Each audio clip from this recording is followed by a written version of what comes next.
And there it is. Hello. And I must minimize that.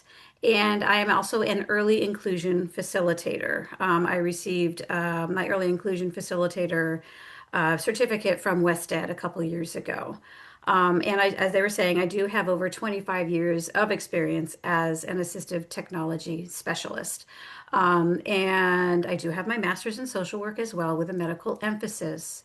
But what led me to this field, what keeps me passionate about this field, is I am a parent of two adults who both have used assistive technology throughout their life and continue to use it now and are very successful as a result of that. My oldest son has cerebral palsy. He works full time. He's received his master's. He uses a wheelchair full time. He uses alternative devices and tools to type and write with, and he is doing great. My younger son is has a lot of sensory issues. He has ADHD. He uses all the different fidgets and devices and tools in the world to help him with his focus and maintain.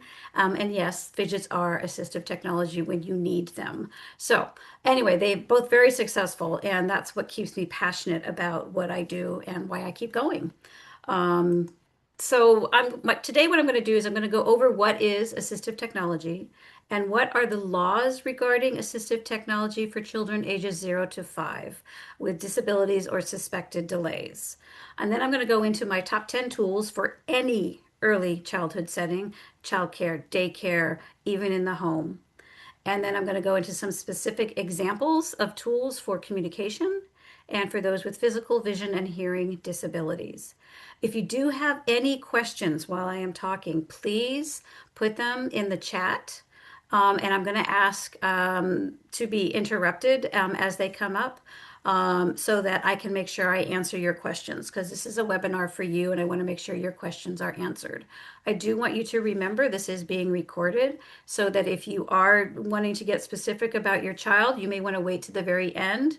And then I can ask the recording to be stopped so that you can then have specific questions about your child. Okay? Just to keep that in mind. So let's get into assistive technology and what is it and the basics, as I say. What are the basics? Let's talk about what is AT. Assistive technology is defined by the law to be anything, any item, any piece of equipment, any product system, whether you buy it, whether you make it, whether you modify it, that is used to increase, maintain, or improve the functional capability of a child or adult with a disability.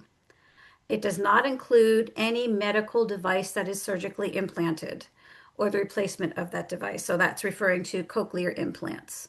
So it is not referring to cochlear implants. So that is what assistive technology is by law. It is also, and this gets forgotten a lot, a service that is defined by law.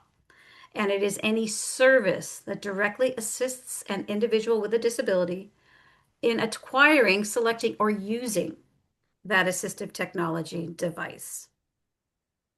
So the question then comes up is, what are AT services? Again, this is all in the law. I'm just kind of reading to you what the law says, the federal law, education law.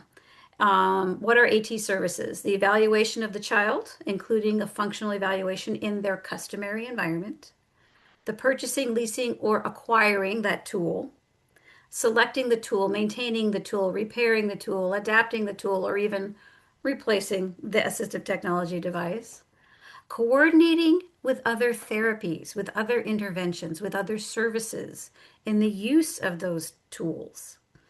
And then training, so very important.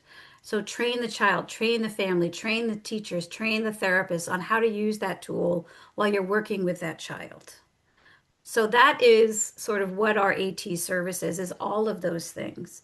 And it is still true that most of the breakdown in assistive technology use occurs when the services are not implemented correctly. So that's why it's huge to remember it's also a service. So assistive technology is an early intervention. This is in the law, Title 17, still there. Early intervention services means 0 to 3-year-olds those services designed to meet the developmental needs of each eligible infant or toddler and the needs of the family related to that infant or toddler's development. That's early intervention, 0 to 3. The services include, and one of the first services listed is assistive technology.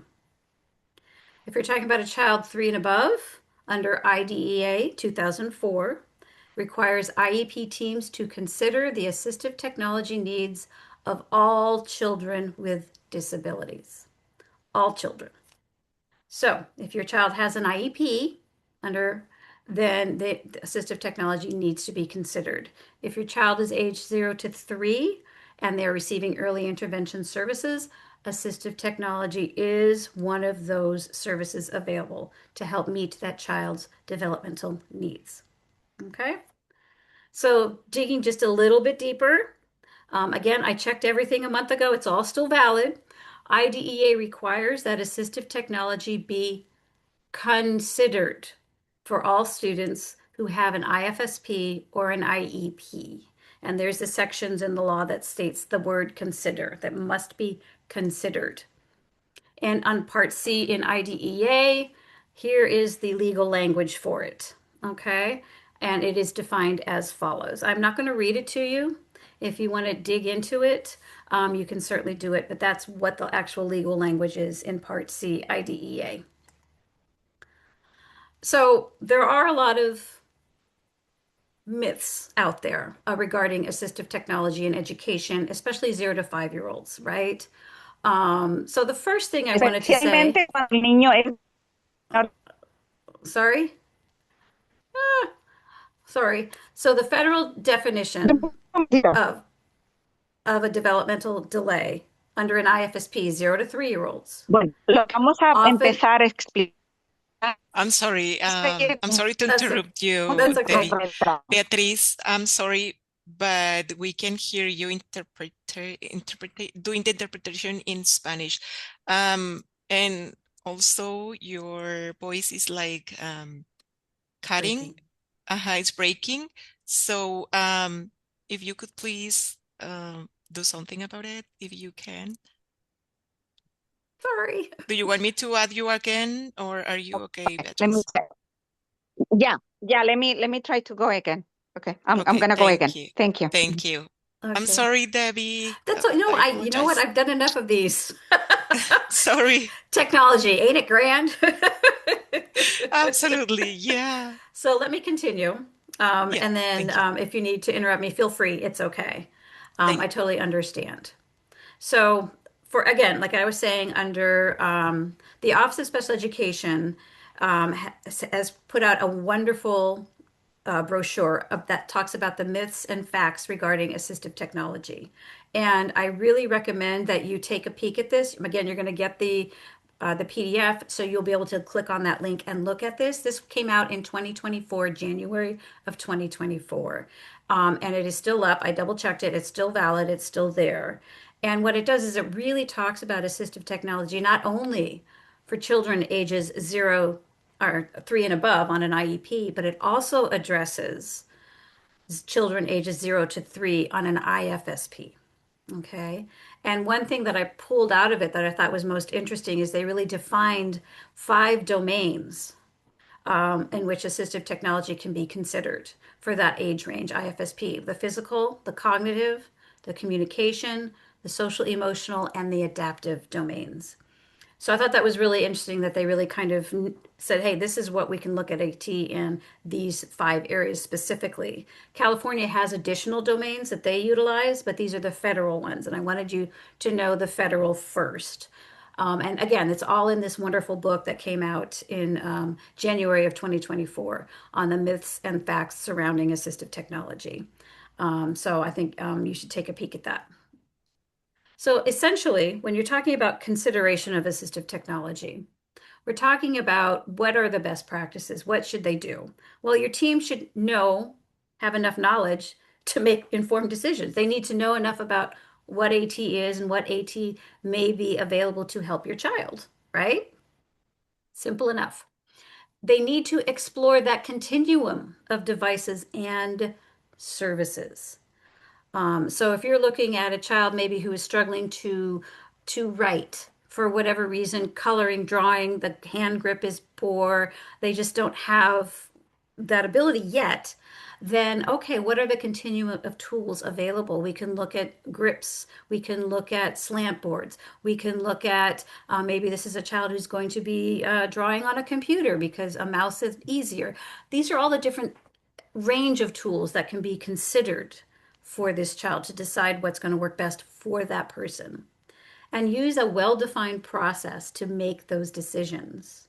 And the decisions are based on data that you're gathering, what works, what doesn't, and the child's goals. And of course, document, document, document, document. If it's not written, it's never happened. So documentation is critical. And here in California, there is a project called openaccess-ca.org. And this is a fabulous resource that was created to really look at assistive technology in the realm of inclusion, because it's inclusion 0 to 5 is the goal for all children. And they've come up with these fabulous documents, but on assistive technology. It's all on their website. I'm going to go to the website so you can see it in just a minute. But they have a consideration guide. They have a consideration worksheet documenting AT on the IEP, a quick guide, a list of digital tools and supports you can use, as well as, just all kinds of really, really good stuff. And it's for all ages, school ages, but including 0 to 3. And here's the website. And they have this fabulous list of tools here. Talking about accessible technology, here you have open access AT resources. You've got a flip kit that can help you decide what to start with. You've got AAC information. You've got trainings available on this website. It's all through California. And as well as implementation, how to implement the assistive technology, how to document the assistive technology, how to do trials. All of these worksheets are available for different, you can just download and use, okay? So I thought this was really, really good, and it is California education specific. This was created by the education system here in California to be used within our state. So feel free to explore this website. They have some great professional learning tools here as well. And they also do free virtual events. So if you have a team you're working with and you'd like to, hey, get some more specific training on any of these topics, contact them. They'll be happy to help you out. Okay, so that's open access. Really, really great website. Okay, so again, for consideration, back to consideration. There's 3 steps in consideration. The first is to examine the goals and the environment and identify the tasks needed to accomplish whatever that goal is. And then the second thing is determine, where is this child struggling? What areas, what is the obstacle for this child in reaching that goal? So in a 0 to 5, and let's say you're working with back to drawing and coloring and scribbling, okay, and you've determined that for this particular child, they seem to have a difficulty with being able to raise their arm high enough and grasp the pen or the crayon in their hand. So it seems to be maybe a fine motor issue that's really they're struggling with. And that is the difficulty they're experiencing in order to scribble. Okay? And so you can reach one of 4 outcomes. You can say, you know what, we considered AT and it's not needed at this time because we realized that this child needed to sit at a different desk. When we moved the child to a different desk, it was great. Child could color. Perfect. AT is not needed. You can say, hey, you know what? We have this child successfully using AT. We're already using a slant board with this child, and that seems to have solved the problem. So we're going to document child uses slant board to color with, and we're done. That we have determined, another option is, hey, you know what? We really have determined that this child needs something, but we think we have some tools we can try out here in the classroom. So we're going to go ahead and document in the IFSP that we're going to try X, then Y, then Z that we already have available and see what works best. And we're going to document how that goes. And hey, hopefully we'll find the right tool and solution. The final outcome would be, look, we know this child needs something. We've tried all the things we have at our fingertips. We don't have enough information to really determine what's going to work best for this child. So now we need to have this child have an actual AT assessment. Okay, so these are the possible outcomes of consideration. Okay, and remember, AT is a continuum. It goes from no and low tech all the way up to high tech.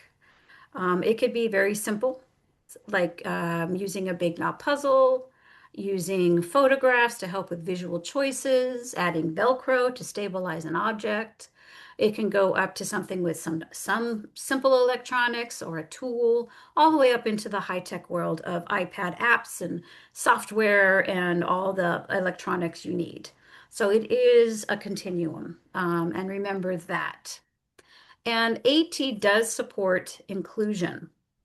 I've done several trainings on assistive technology and universal design for learning. And assistive technology, especially in 0 to 5, AT really does support the inclusion of all children in a setting because it can provide a bridge for those students who are struggling with communication so that they can communicate, they can participate, and they can learn along with their typically developing peers. So it really does support inclusion. So, what are my top 10 tools for any early childhood setting? Let's get started. Before I dig deep, any questions about AT, the laws, did anything like that come up, or are we good? I think so far we're holding steady. Awesome. All right, so let's dig into the tools. Here we go. And just so you know, I came up with these tools when I worked at Parents Helping Parents. I did work at Parents Helping Parents for many of those 25 years. I was able to do a couple of different grants to work with early inclusion and assistive technology tools and kind of see what works. So some of that information is gleaned from that, as well as my work as an independent assistive technology specialist and an early inclusion facilitator. So I can really see what's working out there in the real world. Okay, so that's why these are my top 10 tools. And the first top 10 tool, and I think every classroom, every daycare setting, every home who has a 0 to 5-year-old and it needs one, is a visual schedule or a visual routine. Why? Children are still learning language. They're still learning what all of this blah, blah, blahing means. Children thrive in a routine. And that can be hard in a home, and I understand that. But children thrive in a routine. That's because if they know what's expected, they know what to do now and what they're going to do next, they can really focus in on that and not worry about what's happening next. All children focus better in a routine, in a schedule. With my younger son with his ADHD, we put up a visual schedule reminder on the back of his door so that when he was getting ready in the morning, I didn't have to yell at him. He could see what he had to do next until that became an internalized routine. And then we could get rid of that visual routine. But this helps them internalize those everyday routines that we all have. And this helps all children learn. And when you think about it, routines are so important because it answers these questions. What am I doing now? How do I know if I'm making progress? And how do I know when I'm finished? And what comes next? What am I doing next? This is the importance of a routine. And I pulled this straight from another presentation I went to on inclusive routines in early care and learning environments. And it talks about the components of the day. There's 3 different areas of a day that you can have routines set up in. One is, of course, the core things you do every day on a daily basis, your big general schedule. That again, all daycares and all early childhood settings should have. This is what we're doing today, and it could start with breakfast. It goes into maybe you're going to go do some center work, then you're going to go and have toileting time, and then you're going to go outside to the playground, then you're going to come back in and do circle time. Whatever your routine is for the day, you're going to make that visual for them. That's your core things you do. Then you can set up for those who need it the activities routines. These are the things that happen within an event. Um, and then, so that would be, let's say you're doing a story time. You're going to do circle time. So in that event, circle time, you're going to have a routine. You're going to introduce the story. You're going to talk about what it is. You're going to read the story, maybe with some story props, and that'll be the routine you establish for that circle time, right? And talk about the day, whatever it is that you do in that event, you're going to set up a routine for that. And then for some children, they need a routine of the routines. Let me give you a visual. That's like, I'm like talking in circles here. So here we go. So here is your daily scheduled events: arrival, table time, opening circle, centers, story circle, snack, playground, whatever. Okay. And we're going to look at the story circle. And now we're going to break that story circle activity into a routine. Maybe you're going to have a gathering song. You're going to have the story. You're going to have some music and movement. You're going to do some language work. And then you're going to transition to the snack, right? So you have your beginning transition, your ending transition, and then the actual meat of the activity listed. And then if you really need to break it down for some, and some need this and benefit from it, you can break down further the story. You can talk about your story routine, and some need that benefit. So this way, the children can focus on learning and being present in the moment as opposed to being anxious about what's coming next because they're in a routine. Children thrive in routines. So that's my main thing is visual schedules and visual routines. And visual because children's memories are still developing. You may tell them something, they may not remember it because they're still developing their short-term to long-term memory passageway, if you will. So if that's not fully developed, you may have said nothing, right? The other thing is if someone is a second language learner, it gives them something they can refer back to. They don't have to maintain it. They don't have to try to interpret it. They can look at the picture and they can see it. So that's really critical as well. So there's a lot of things those visuals do, especially 0 to 5. Okay. It's not just for children who are struggling with communication, verbal and nonverbal. It's for all of those other kids as well. So let's talk about visual timers because that's number 2 on my list. Did you know that all children ages 0 to 5 have no concept of time? That isn't developed until they're 6, because they need about 5 years of lived experience with time to develop concepts of time. So that when you tell a child 5 minutes or 30 minutes, they have a sense of 5 minutes being shorter than 30 minutes. 0 to 5, they don't have that yet. So that's why it is so important that visual timers be embedded in all of these early childhood settings, even in the home. And there's lots of visual timers because that way they can see time passing and it helps them develop that sense of time. It really does no good to walk through a classroom or to tell your child, okay, in 5 minutes we're leaving, because you're going to get those kids, and I've seen this, and I know you have too. You're going to get those kids that drop what they're doing, put it away, and are ready at the door right after you've said it. And then you're going to get those kids who aren't going to move until you say, let's go. Oh, now it's 5 minutes. And that's because they don't have the concept of 5 minutes yet. So, but if you have a timer, a visual timer, something they can see, it could be an hourglass timer, it could be a time timer. The apps are free. Anything that visually shows the passing of time, that helps them develop that concept. So again, I think all children this age need this. Hands down. It helps them develop that concept of time. Adapted stories. Um, some children are happy to sit and listen to a story and have you read it, right? And they don't need any props or books. But some children, especially those that have trouble focusing in on the story, especially those that maybe English is their second language, especially those that are still learning how to sit in a circle, right?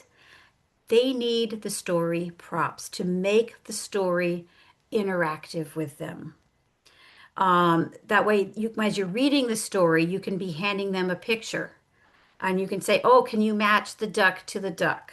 Or can you show me where is the the horse. Or if you're doing Hickory Dickory Dock, the mouse ran up the clock. You can have a clock and you can have a little mouse go, "Oh, can you show me which way is up?" And you can have them go up the clock to help them learn those concepts.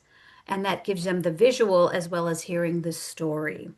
And there's so many great resources for story props for early literacy. There's Kids Club. If you go to their story activities, you can see all these different things you can print, download, print, and laminate, and create these story props that you can use. Teachers Pay Teachers, fabulous resource, tons of stuff out there for story adapted storybooks and story props. And also, Autism Little Learners has adapted books as well for special education. You can go there, download, print, get all the story props you could think of. It doesn't have to be hard, but that interactivity for some children, that kinesthetic ability to move and do and move up, move down, put something through, match, really keeps them engaged in the story to develop that short-term memory length, as well as understand the concepts of the story that you're reading to them. It's really important for most of the kids. I really like story props for that reason. Fourth thing that I really like are language or social stories or language experience stories. What are these? A language experience story is a story that you create that talks about an event that the child is going to, or a way you want the child to be in an event. So, for example, and it's all from the child perspective. You're breaking a little story from the child perspective. So let's look at I can make new friends. See, it's about I can make new friends. And it starts with I'm going to go to the park. I will see many children there. Um, I can go up to a child and say, "Hey, my name is blank. Do you want to play in the sandbox with me?" So it gives them language, it gives them words that they can use. The child may say, "No, I'm fine. I want to play by myself." And then it says, "Oh, and that's okay. I can ask another child to play with me." So these are the expect ways that you're teaching your child how to interact in a social way, in a way with other kids. And that is what happens if they get rejected. Because that can happen. They may say no. Okay, then I'll move on to someone else. And it's okay. It's not a bad thing. So you're giving them the tools they need to be successful in that environment. You can also use it to introduce kids to who are new to a circle to what is circle, right? You have a new child come into your setting. They've never been in a circle before.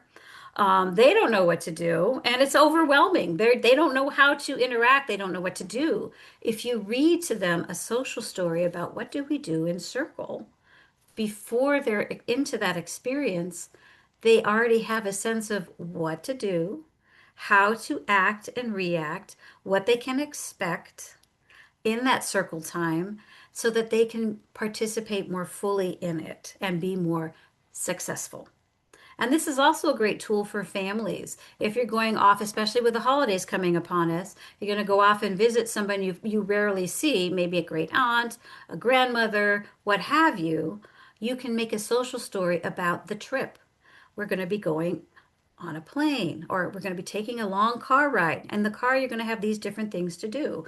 It's okay to be a little bored and antsy. If you are, you can tell mom and dad you're a little bored, and you're going to meet your grandma here and have a picture of grandma and maybe their voice. A voice recording of them, and this is what she looks like, and this is how she sounds, and this is what you can expect. The room that they'll be staying in, if possible. Just things like that to make it easier for them to be able to participate more comfortably and fully in that experience. And these are fantastic for ages 0 to 5 as they explore their world, right? And these are some great websites that you can go to either create your own. Bookcreator.com is a great place to go to create your own social story. And next comes L is a fabulous website that has tons of free social stories already created about friendship and other things. And Autism Little Learners has a lot of really great social stories embedded in it as well. So the idea is you're going to create a story so that your child knows what to expect, what is expected of them, how to behave, what you're expecting of them in terms of behavior, and what they can see, feel, and experience while they're in that new situation or environment so they can be successful, because that's the goal. We want every child to be successful. My fifth favorite thing that all early childhood settings should have is colored masking tape. What? Told you it's low tech. AT is low tech as well as high tech. And this is because colored masking tape is so useful in so many different ways. Um, and here's a couple websites that tell you, but colored masking tape can be used to mark off for a child, maybe who isn't sure of their physical boundaries yet, of where their space is and as relate to somebody else's space. Kids with sensory issues have a lot of this concern, is they're not really sure where they end and somebody else starts. You can tape it off. This is your area that you're going to sit in. This is where your chair can be. This is where your desk space is. And tape their cubby from somebody else's. You have the yellow taped cubby. So they can use that as a way to see where they're supposed to be and where their stuff is supposed to be, right? It's also a great tool for those children who are experiencing vision concerns, because you can then, a lot of people will tape their door frames red so that it becomes, or yellow, depending on the child's visual issues, so they can see where the door frame is so they don't run into it. Because maybe the depth perception isn't there. They can put it on steps. There's a lot you can do just thinking about using colored tape. You can say, okay, we're going to, in the centers area, we're going to have the colored tape yellow. That yellow table that we've colored tape is going to be our center for taping and scissoring. The blue table over there, that's where we're going to have the sand tools. The yellow table is going to be glue. However you set up your centers, you can use tape to help define it so that the kids can see the color of tape and know that what activity is associated with that color of tape on that visual schedule that you have posted. Okay, so that's another way colored tape can be so very helpful.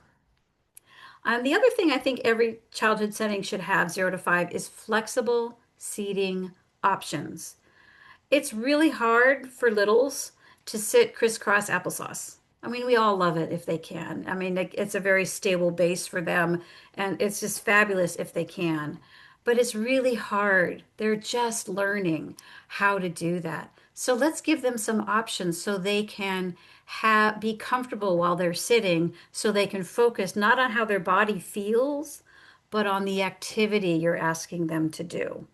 And there's so many things out there nowadays. You can have the bumpy pads, which I love those. My younger son used one of those for a longest time. It's basically it's a yoga pad that has bumps on one side, it's flat on the other. You can fill it with air to whatever depth you want, and it gives them that sensory need that some kids have of where their bottom is in space, and they can wiggle a little bit on it, and it's not too disruptive, so they can sit longer in one space and focus in on the activity going on around them. But there's lots of others. If they need more of a comfort hug, you can have those available. You can have ball sitting. I'm a little reluctant to do ball sitting at 0 to 5, but I do know it's out there. So there you go. You have wobble seats, all kinds of things. So think about what makes that person most comfortable sitting as something to consider when you're looking at the other tools that you're looking at for that child. And then slam boards and simple positioning tools. Um, did you know that all people, adults included, should be typing, writing, coloring, drawing with their hands at a 35-degree angle, hands and arms? Yes, it's true. So that's why slant boards are so important, because for some kids, the actual coming down onto the paper, you might see their shoulder, their back, their neck. They may not be able to. Whereas if they can lift their arm up and rest their elbow down and have their arm with support on the forearm, they can be so much more successful at it. And a slant board could be something as simple as a 3-inch, I was going to show you something. Ha, you're not here. A 3-inch binder that you set up with a paper clip at the top, or a clip at the top so that it holds the paper. And that way you've got a slant board. It doesn't have to be complicated, it doesn't have to be difficult, but that's really something to think about and look at. And then you've got other kids who maybe can't really, their feet don't hit the floor yet or their wiggly toes. Use a pool noodle at the between the base of the chair, at the base of the chair between the legs. Give them something to bounce against. And that might be what they need to stay more comfortable and stable, or put their feet up against so that they get that feeling of where their feet are in space so they can stay in the chair longer. You can also use pool noodles on the chair to give them support around their core, their chest area, if that helps them be more comfortable. So there's lots of simple positioning tools to consider when you're looking at a child who is struggling with staying seated. And they may just be physically uncomfortable, and they can't tell you that. Um, but these are some things you can look at, consider doing to see if this helps with kids, because most of these kids are still developing their sensory processing systems. The ages 0 to 5, that is still developing. And so they may, not be comfortable in their body yet. And these are some ways of making them more comfortable while they're asked to do another task. Okay. Adapted writing and coloring. There is a lot of things out there. And again, I think all classrooms need to have a variety of tools available so that all children can be successful.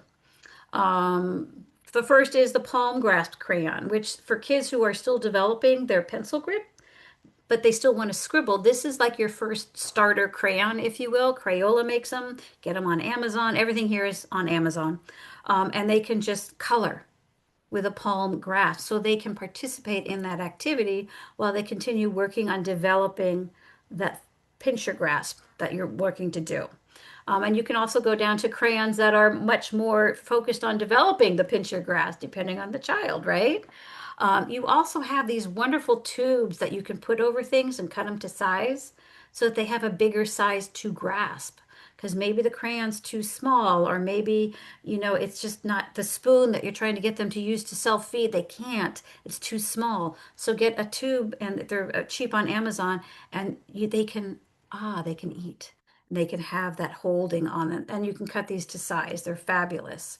There's also different writing tools that you can access. The loop scissors are really nice while they're learning to scissor, because they just have to squeeze it closed and then it opens for them. So they don't have to open and close. Squeeze it closed and then it opens. Squeeze it closed and then it opens.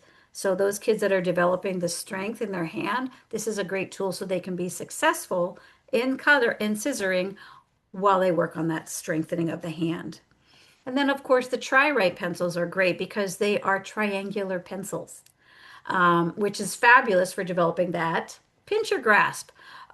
So these are really great tools to have available as well in your classrooms to promote success in all of your children. And again, these are AT for those who need them. And the other thing that, beyond visual routines, that all preschool 0 to 5 classrooms should have are visual icons and core word boards. Why?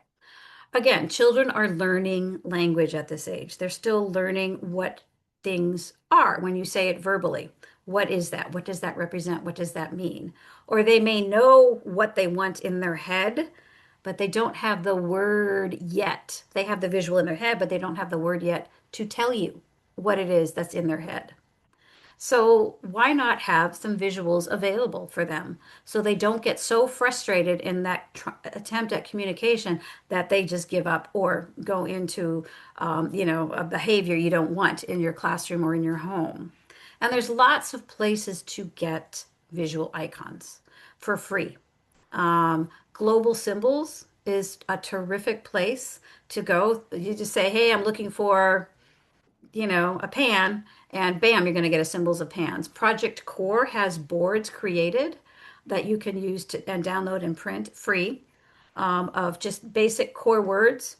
And then you can just use those and have them in your classroom or in your home. And Lesson Picks also is a great place. It's paid $48 for a full year subscription, but they have so much material there.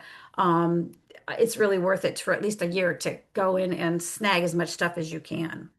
There's also another free place that I want to show you called Visuals, that to create visuals, called connectability.ca. This is a Canadian site, but this is a great way to create those visual supports for children for free. So you kind of create what you kind of say, okay, I want 6 images on this page, and then you're going to add the different pictures here, and then you're going to type in the label, and it's done. That's it. That simple.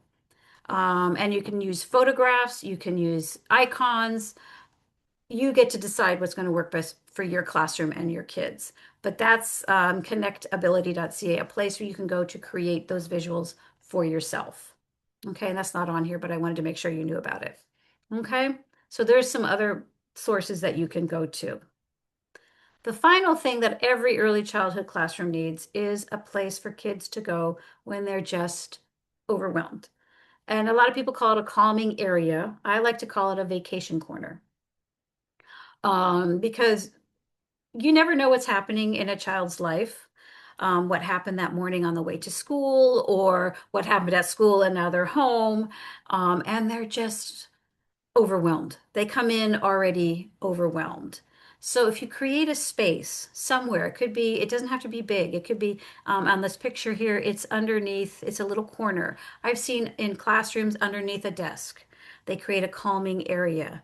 And in that space, you have different things the child can use to just help them recenter themselves. It could be a calm down routine that you've taught them on how to take deep breaths. It could be a stuffy they hold and hug. It could be bubbles they can blow to encourage deep breathing. It could be, whatever works in your environment for those kids is something, it doesn't have to be big and small. It could be fidgets. It could be, headphones, noise canceling headphones so they don't hear everything. Whatever they need, just a place they know they can go to just calm, to just take a vacation, if you will. And the nice thing about this area is it's a place that the child can go to without being told to go. They can just go. And if you see a child in that area, or if at home in their area, you can go and ask them, hey, I see you've been here a while. Is there anything I can do to help? How are you feeling? Let's talk. And talk about what's going on if they have the language for it, or just hold them for a bit and let them know you're there for them, and then walk away so they know it's okay to be there.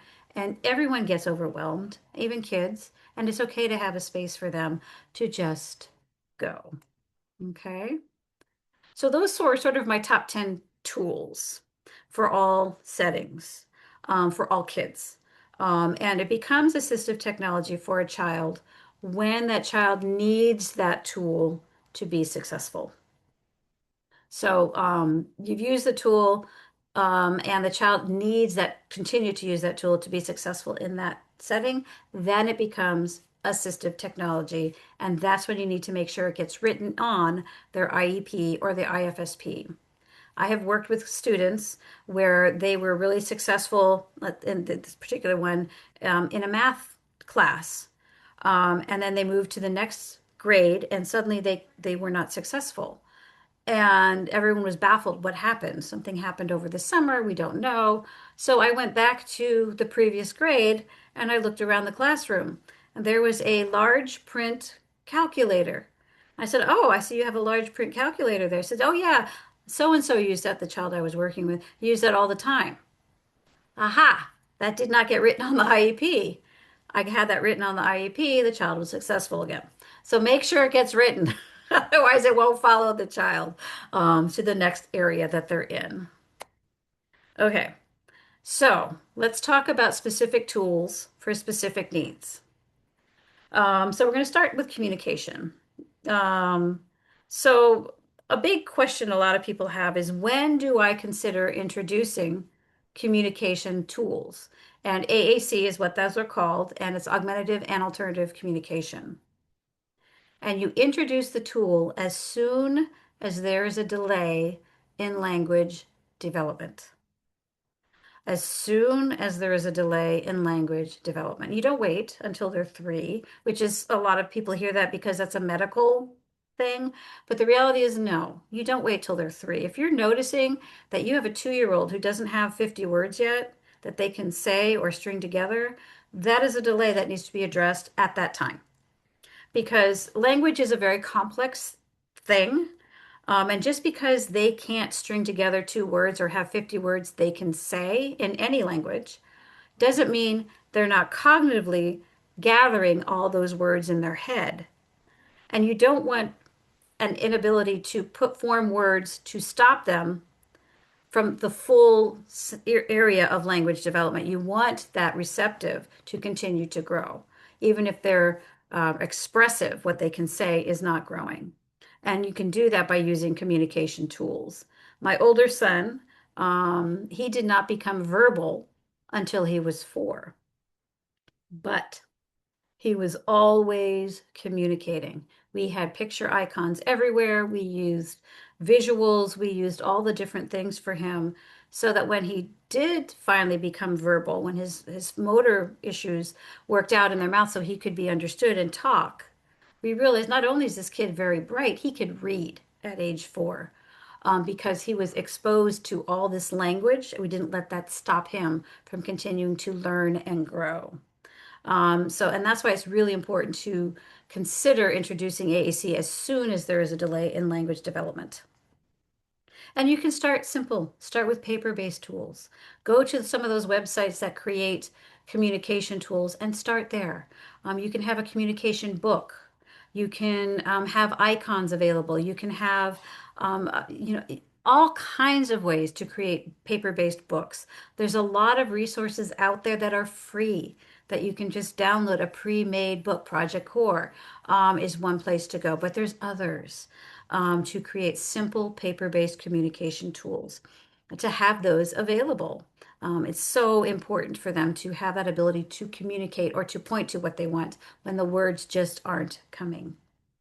But there's also voice output devices and tools. And there's lots of things out there. On the website I showed you, Open Access AT Resources, they have a whole section on AAC, which goes through all of the tools available that you can try out and how it looks and how it works and how it feels. So that's a great resource for you. But there's the Go Talk 9, which you can set up different levels. You can have 5 different sections of communication. So you can just change the paper, change the button to that level of communication. Boom, they have what they need. You can do put them arounds. These are really powerful tools. 0 to 5, especially if you're working on toilet training and you've got someone you're working on with who is not verbal yet, but they have no way to ask when they need to go to the bathroom. So if you have a put them around that says, I need to go to the bathroom, they can push the button when they need to go to the bathroom, and then you can take them to the bathroom. I have a story. I worked with a group a couple of years ago, and the woman, one of the teachers said, "Oh my goodness, I had to put them around. I put it up in my classroom. I have to go to the bathroom." The one girl that she was hoping would use it fell in love with it, took it, wouldn't let anyone else use it. That became her tool to use to go to the bathroom. She would only use that tool to ask to go to the bathroom until she was able to tell people she had to go to the bathroom. It was like her lifesaver. It was really, really powerful for her. So, and the teacher was flummoxed. She had no idea that she just didn't have the words yet. So it was really a successful use of that tool. So that's a really great tool. You can also use it to say, hey, I want to go outside. I have to go to the bathroom. I'm hungry. I'm thirsty. And just put them available so that the kids can tell you what they want when they want it, who may not have the language yet. You could do a big step-by-step communicator where they just hit the switch. It has a couple different levels, or you can use an app. This is a great website, callscotland.org. They have, if you're trying to figure out what to use and what's out there for anything, they call these app wheels. And this is an app wheel for iPad apps for communication. And it kind of talks about, is it text-based? Is it symbol-based? Is it hybrid? All right, let's go with basic. Okay, we want a basic system, and here's some apps you can look at. So it really breaks it down. They also have things in all the other areas. Here's their website, the different posters and leaflets that you can use. Beginner's Guide to the iPad, Guide to Single and Multi-Message Tools, Devices, talking about communication. Just all the different apps for communication that you could use. So yeah, it's a really great tool resource for just knowing what's out there. And they update these all the time. So they're always updated to the current stuff. So that's why I like that resource for you. So they've already done the work for you. So there you go. So those are just some ideas of some tools for communication. Well, let's look at tools for children with physical disabilities. There's a lot for 0 to 5. Beyond, of course, you want to make sure that they are well supported, that they have, if they're using a wheelchair or a walker, that you have space set up. You've set up the classroom setting or the home setting so they can get around comfortably using those tools. But there's other things you can do. You can set up a switch with a switch adapted toy. And there is a great YouTube channel, Switchers, which I don't have the link on here, sorry, that tells you how to adapt toys to a switch. You can also do there's also interrupters, battery interrupters you can buy to adapt battery operated toys to a switch by putting the battery interrupter between the battery and the actual compartment that it goes in. And then that way, when they hit the switch, it activates the battery and the toy activates. So that's much simpler too. But switch adapted toys so they can play with those toys. Page fluffers for books. If you're going to be using a book with a child, then you're not going to be having visual icons on that book, which act as page fluffers. A page fluffer is basically any tool that helps separate the pages of a book so it's easier to turn the pages of that book, right? Visual icons on a board book work great as page fluffers, and it also works great for early literacy. So hey, two birds in one stone, right? But you can also do things like for page fluffing on a book, you can put little wooden clothespins on the book so they can just turn using the clothespins if that's easier for them. I do have to caution you, a lot of people say using little puffs, the pom-poms. That's great unless you have kids that pull things off and put them in their mouth. So be thoughtful of the kind of page fluffer you're going to use and the ages and the behaviors that those kids may exhibit. I once had these lovely page fluffers on a book, and a child came in who was about 10 and took off every single page fluffer. I'm like, well, that didn't last. I learned my lesson. So be thoughtful about the page fluffers you are using in the books that you're going to be adapting for those kids so they can turn the pages independently and read the book for themselves. Okay, and look at the pictures. You can also do wooden knob puzzles. There's a lot out there. Lakeshore Learning has a ton of wooden knob puzzles, or you can get a wooden puzzle and go to Lowe's or Home Depot and get wooden knobs and drill a hole and put them on yourself, right? Depending on what you're needing to do. But that way they can participate in matching and putting those puzzle pieces on the puzzle and being able to participate in that really early learning skill of matching and identifying. Of course, you want to have a ramp for those who have children who have difficulty with mobility. And there's tons of portable ramps out there that you can look at exploring getting to see if this would help them if they're struggling getting up a step. So they don't have to be picked up and carried. They can just go up the steps on them or by using a ramp. There's a lot out there. If you do have a child with a physical disability in your classroom or in your home, make sure you work with the physical therapist or the occupational therapist who is working with that child on what tools might be appropriate for that child to meet whatever it is the goal is you're trying to meet. Every child is different. We know that. There's a lot of stuff out there, and you want to make sure that you're working with the PT and OT on what is appropriate for that child. And if you are working with a child with a physical disability that is receiving services from CCS, the PT or the OT can come to your setting and evaluate and help you. So make sure you are aware of that resource as well. Okay. Now, for children who have visual disabilities, and again, a lot of children, I know one person who didn't realize their child has a visual disability until the child was a teenager, because they were able to fake it, as you will, as it were, up until then, because they don't know. Kids don't know they have a visual disability because they think the way they see is the way everyone sees. I didn't know I had a visual disability. I use glasses. I've used glasses since I was in third grade. I needed them before then, but I still remember getting my first pair of glasses, putting them on, and driving home in the car and looking up at the trees and going, wow, you can see the individual leaves on a tree. I had no idea. I had no idea that was normal.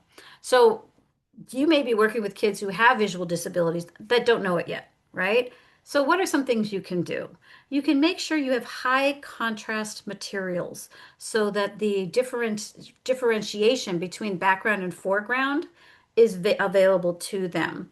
You can have one area in your setting, wherever that setting may be, where you have just a dark wall, and in this case, they put black on it for the CVI, a black wall, little, low, and they have high contrast toys near there. So the child can find those toys and play with those toys easily.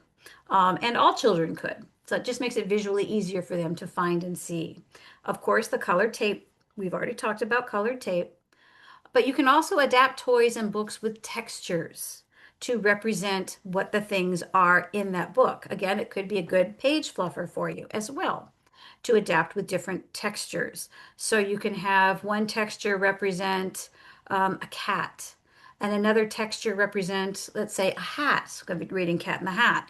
Another texture to represent thing one and thing two, so that they can feel as well as see and hear what is being talked about.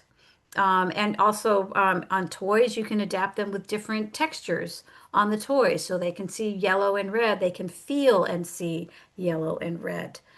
So anyway, there's different things you can do. If you are working with a child or you have a child who has a visual disability you are aware of, work with a VI specialist on what is appropriate for that child. There's colored page filters you can put on things to kind of get a sense of what might work, but a VI specialist is your best person to talk to about that. And now we're going to talk about kids who have hearing issues. And by hearing issues, I don't just mean they can't hear. I'm also talking about kids who hear too much, right? The ones where the sensory, they get in a loud environment, they just can't handle it because everything is coming at them at the same volume and it's just overwhelming.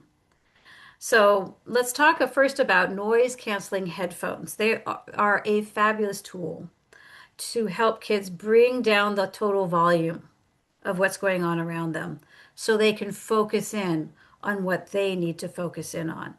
Because it's overwhelming at times. They can't discern one thing from another thing, and to them, they hear it all at the same volume. With the noise canceling headphones, it brings that volume down so they can help focus and, okay, now I can do this, right? And that's the goal. On the other side of things, for the teacher, for the parent, for whomever is trying to get that child's attention, consider a personal voice amplifier, much like what you see tour guides use in a city. It's a little speaker. You wear it on your body, you wear a little headset, and you talk into it, and that little speaker amplifies your voice so they know where to listen and focus to.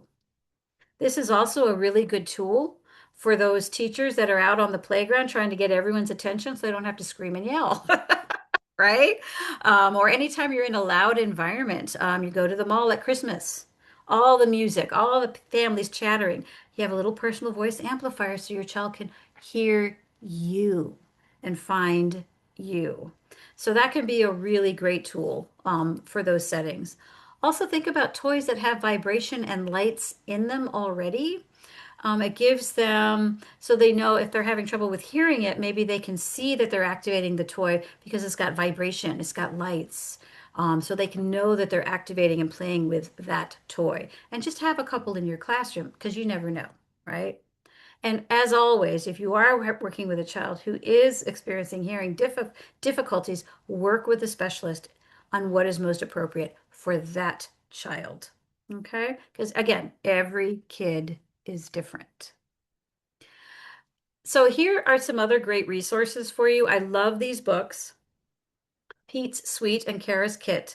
These are meant for kids birth to 5, right? On how to create adaptations and how to support a child's journey birth to 5. It gives you the idea of what you can do to adapt an activity so that child can participate in that activity. And they really break it down by first changing the environment, changing how it's presented, all the way to specific AT tools you might want to be trying. And these are really great resources. They're like 30 some dollars each. And they're from the bookstore there that I've got the link for you. And they're just terrific resources for you to have access to as you create a more, environment that child to be successful in. Okay, so now I'm going to kind of break, perfect timing, and answer any questions you may have. Here is my contact information. I have a website. You can email me. I have a form. You can call me, text me. It's all good. You'll get all of this on your handouts, but I'm going to stop sharing